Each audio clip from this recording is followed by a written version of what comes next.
श्री सतचंडी महायज्ञ के तीसरे दिवस रात्रि कथा में साध्वी जानवी किशोरी ने सुनाया भक्त ध्रुव प्रसंग। लुवाई काली माता मंदिर प्रांगण में जन कल्याणार्थ के लिए चल रही श्री सतचंडी महायज्ञ एवं श्रीराम कथा के तृतीय दिवस में रात्रि वेला में कथावाचिका साध्वी जानवी किशोरी ने कहा कि कुरुवंश भक्त ध्रुव प्रसंग और भगवान कपिल अवतार का वर्णन किया।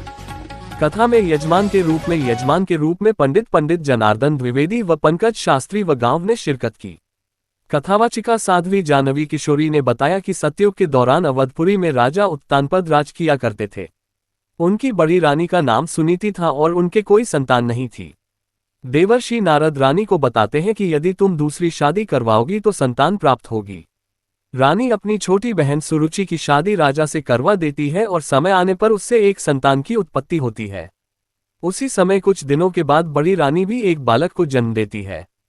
5 वर्ष बाद जब राजा अपने बेटे का जन्मदिन मना रहे थे तो बालक ध्रुव भी बच्चों संग खेलता हुआ उनकी गोद में बैठ गया, जिस पर बड़ी रानी उसको लात मारकर उठा देती है और उसे कहती है कि यदि अपने पिता की गोद में बैठना है तो अगले जन्म तक इंतजार कर। बालक ध्रुव को ये बात चुभ जाती है और वह वन में जाकर कठिन तपस्या करने लगते हैं।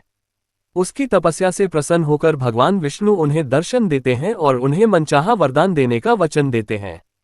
इस प्रसंग से यह शिक्षा मिलती है कि किसी में भेदभाव नहीं करना चाहिए और प्रभु की भक्ति में कोई विघ्न नहीं डालना चाहिए।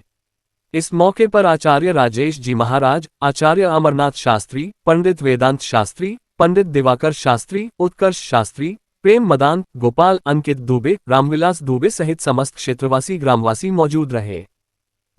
संचालक जी के चरणों में इस बालिका का सादर प्रणाम।